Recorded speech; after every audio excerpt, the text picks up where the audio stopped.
Chapter 8, Part 1 of Life of Henry David Thoreau by Henry Salt. As early as 1855, Thoreau's health had begun to be a matter of some anxiety to himself and to his friends. Frequent mention has been made by those who knew him personally of the iron endurance and sturdy strength of limb which enabled him to outstrip the companions of his walks and open-air pursuits. Emerson, who was himself little qualified for an outdoor life, marveled at his friend's indefatigable energy in tree felling and field work, while Channing and others who accompanied him to the mountains suffered acutely from the exposure Thoreau seemed not to feel. Nevertheless, this power of prolonged endurance was due, there is reason to believe, far more to an indomitable spirit than to a natural strength of constitution. For, idealist as he was too apt to compel his body at all times to keep pace with his mind, and if he was somewhat exacting in his demands on his friends, he had still less consideration for his own weaknesses. The physique given him at birth, says Dr. E.W. Emerson, was unusually slight.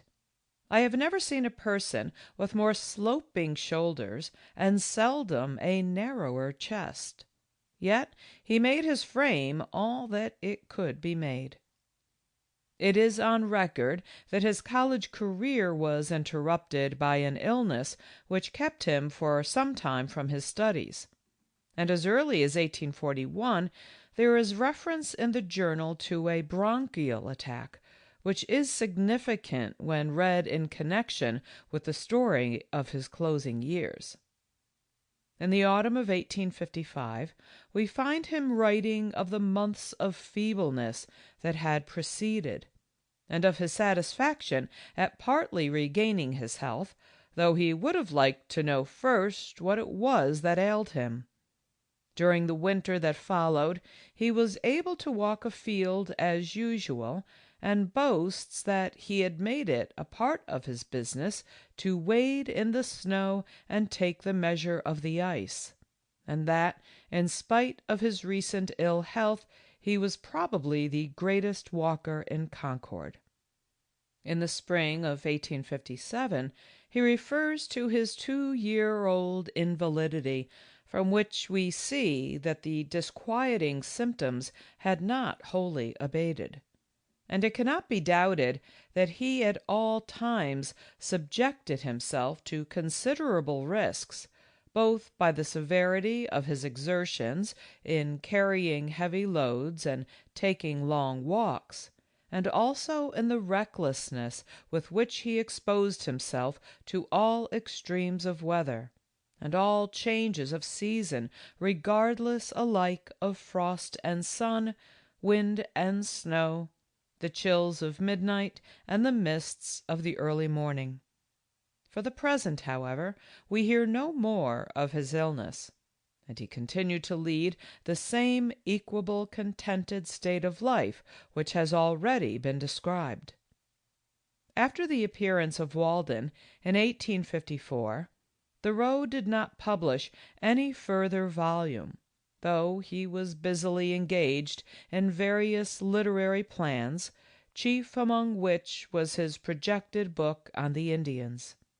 His relations with editors and publishers, partly no doubt owing to his own unaccommodating temperament, had not always been of the most amicable kind. His essays were repeatedly refused by papers and magazines on account of their religious unorthodoxy, and it is said an editor once begged Emerson to persuade Thoreau to write an article containing no allusion to God. In 1858, when, at Emerson's suggestion, he contributed his paper on Chesuncook, the Maine woods, to the Atlantic Monthly, of which Mr. Lowell was then editor, a fresh point of difference arose. A sentence in which Thoreau had spoken in his idealistic style of the living spirit of the pine tree, quote, "It is as immortal as I am, and perchance will go to as high a heaven, there to tower above me still," end quote, was struck out under editorial censorship without the permission of the author. And this being an indignity to which Thoreau would never submit, he sent no more of his essays to the Atlantic Monthly until the editorship had passed into other hands. The sentence in question was of course restored when the article on Chesuncook was included in the volume on the Maine woods. On 3rd of February, 1857, Thoreau records in his diary the death of his father, who had lived to the age of 72. This was the third time he had mourned the loss of a near relative, his brother having died, as narrated, in 1842, and his sister Helen in 1849. In the following letter to Mr. Daniel Ricketson, he gives an interesting account of his father's character. Concord, 12th of February, 1859. Friend Ricketson, I thank you for your kind letter. I sent you the notice of my father's death as much because you knew him as because you know me. I can hardly realize that he is dead. He had been sick about 2 years, and at last declined rather rapidly, though steadily. Till within a week or 10 days before he died, he was hoping to see another spring. But he then discovered that this was a vain expectation, and thinking that he was dying, he took his leave of us several times within a week before his departure. Once or twice he expressed a slight impatience at the delay. He was quite conscious to the last, and his death was so easy that though we had all been sitting around the bed for an hour or more expecting the event, as we had sat before, he was gone at last, almost before we were aware of it. I am glad to read what you say about his social nature. I think I may say that he was wholly unpretending, and there was this peculiarity in his aim, that though he had pecuniary difficulties to contend with the greater part of his life, he always studied merely how to make a good article, pencil or other, for he practiced various arts, and was never satisfied with what he had produced. Nor was he ever in the least disposed to put off a poor one for the sake of pecuniary gain, as if he labored for a higher end. Though he was not very old, and was not a native of Concord, I think that he was, on the whole, more identified with Concord Street than any man now alive, having come here when he was about 12 years old, and set up for himself as a merchant here at the age of 21, 50 years ago. As I sat in a circle the other evening with my mother and sister, my mother's 2 sisters, and my father's 2 sisters, it occurred to me that my father, though 71, belonged to the youngest 4 of the 8 who recently composed our family. How swiftly at last, but unnoticed, a generation passes away. 3 years ago I was called, with my father, to be a witness to the signing of our neighbor Mr. Frost's will. Mr. Samuel Hoare, who was there writing it, also signed it. I was lately required to go to Cambridge to testify to the genuineness of the will, being the only one of the 4 who could be there, and now I am the only one alive. My mother and sister thank you heartily for your sympathy. The latter in particular agrees with you in thinking that it is communion with still living and healthy nature alone which can restore to sane and cheerful views. I thank you for your invitation to New Bedford, but I feel somewhat confined here for the present. I did not know but we should see you the day after Alger was here. It is not too late for a winter walk in Concord. It does me good to hear of spring birds and singing ones too, for spring seems far away from Concord yet. I am going to Worcester to read a parlor lecture on the 22nd, and shall see Blake and Brown. What if you were to meet me there, or go with me from here?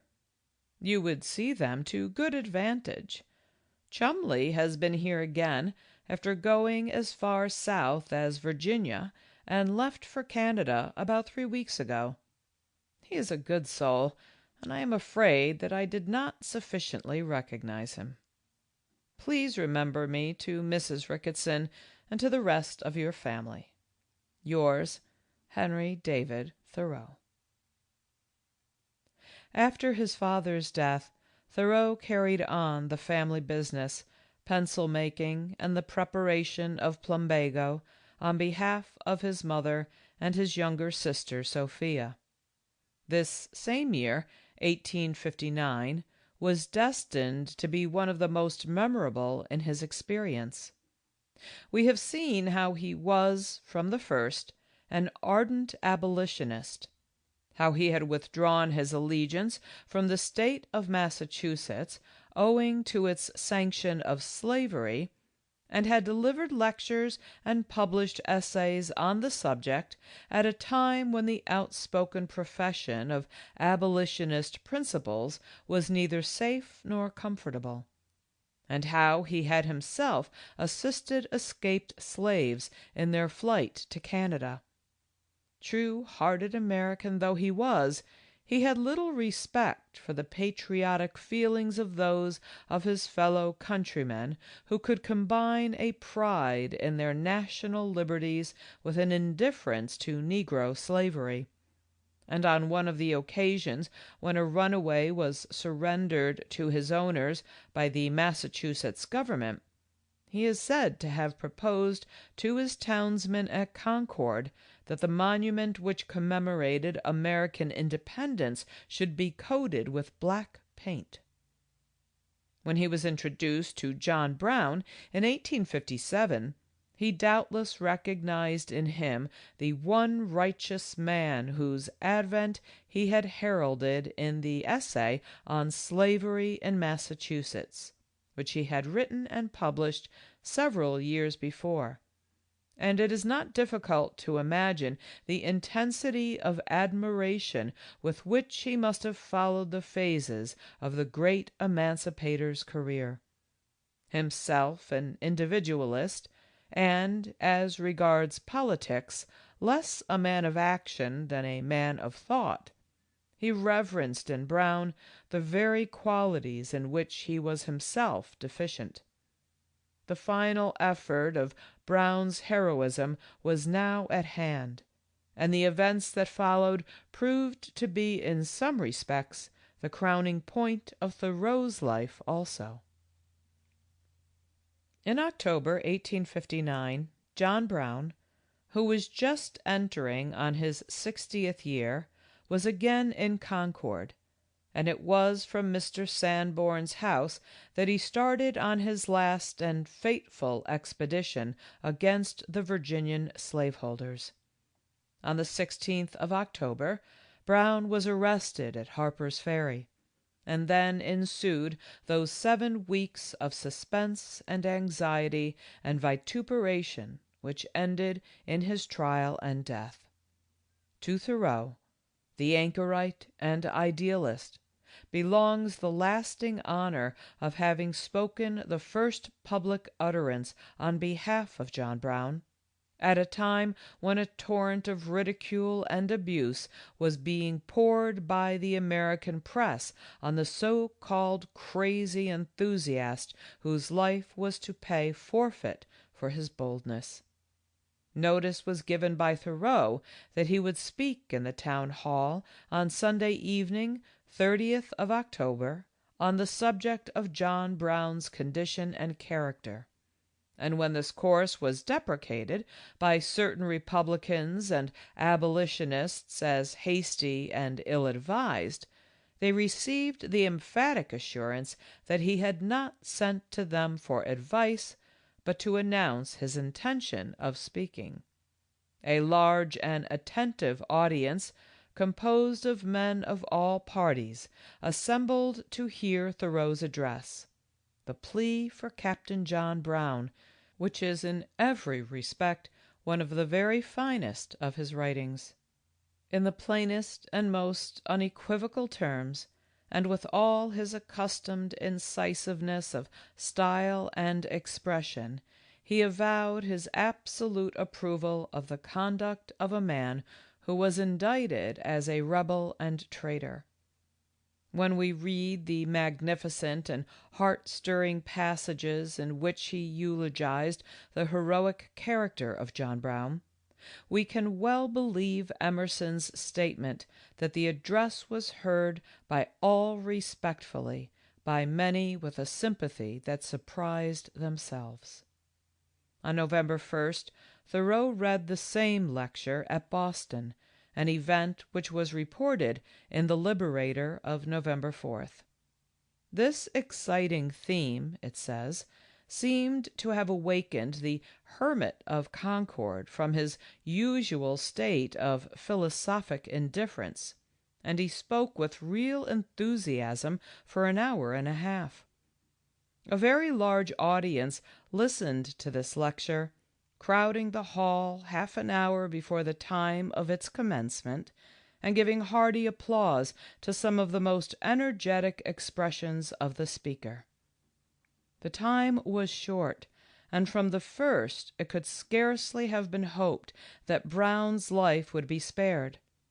Those few weeks were probably the only period in Thoreau's career when he turned in vain to nature for the customary comfort and repose, and he has put on record the stunned, incredulous feelings with which he received, on the 2nd of December, the news of the execution.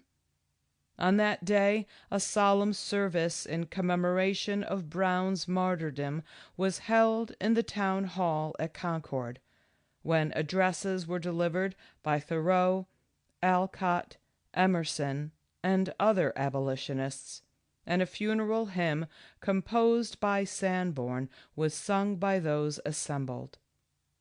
Footnote: These speeches may be read in Echoes from Harper's Ferry, Boston, 1860. End footnote. Thoreau regarded the whole episode of Brown's capture and trial as a touchstone designed to bring out into a strong light the nature of the American government. That it afforded a touchstone of his own character, few will deny.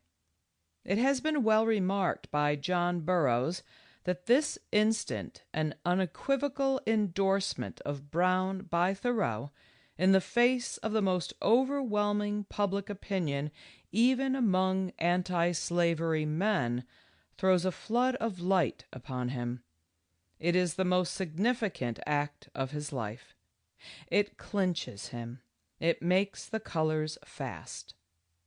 The plea for Captain John Brown, which bears in every sentence unmistakable signs of the intensity of feeling under which it was written, must have convinced even those of Thoreau's hearers who were least in accord with him that they saw before them no cynical misanthrope who had placed himself in unreasonable antagonism to the social opinions of his townsmen, but a man of humaner sympathies and larger aspirations than their own. Footnote: Yet Professor Nichol, American Literature, speaks of Thoreau as lethargic, self-complacently defiant, and too nearly a stoico-epicurean adiophorist to discompose himself in party or even in national strifes. Full justice is done to this zeal in the anti-slavery cause by Dr. Japp, H.A. Page, in his book on Thoreau. End footnote. And indeed the judgment of the good people of Concord had already changed concerning the eccentric recluse who some 12 years before had excited their contemptuous surprise by his sojourn in the Walden woods.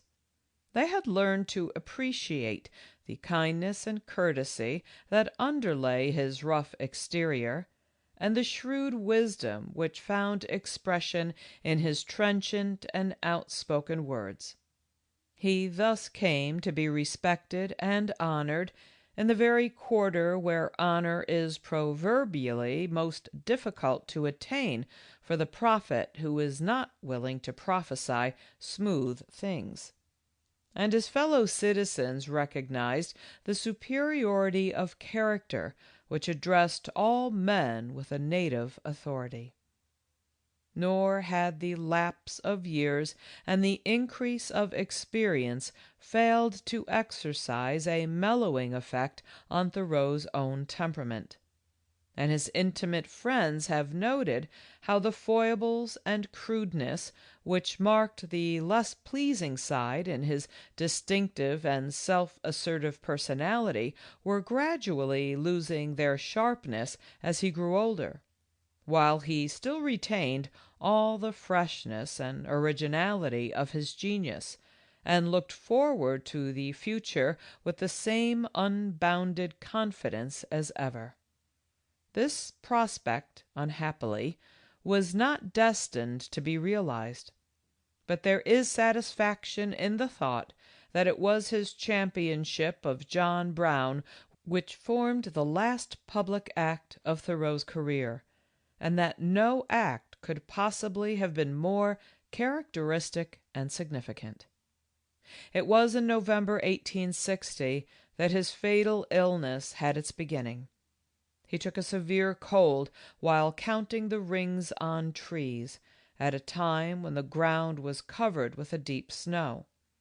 This led to a bronchial affection, which was increased by his persistence in keeping a lecturing engagement at Waterbury, and the precautions which he afterwards exercised were too late, as consumption had then set in.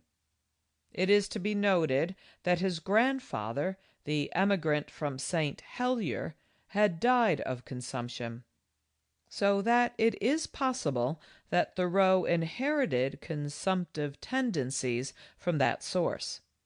In the spring of 1861 he was advised by his doctor to travel, and he was now willing to do in sickness what he had always refused to do in health, though even now he preferred to remain within the boundaries of the States. Mr. Blake being unable to accompany him in this journey to Minnesota, his place was taken by Horace Mann, a connection of Nathaniel Hawthorne's.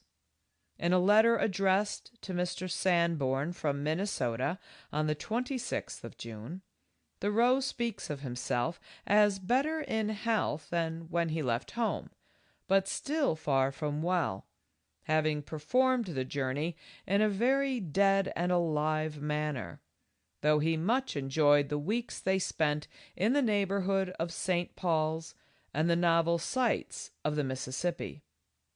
From St. Paul's, Thoreau and his companion made a further expedition some 300 miles up the Minnesota or St. Peter's River, in order to witness a gathering of the Sioux Indians at Redwood, where an annual payment was made to the tribe by the United States government.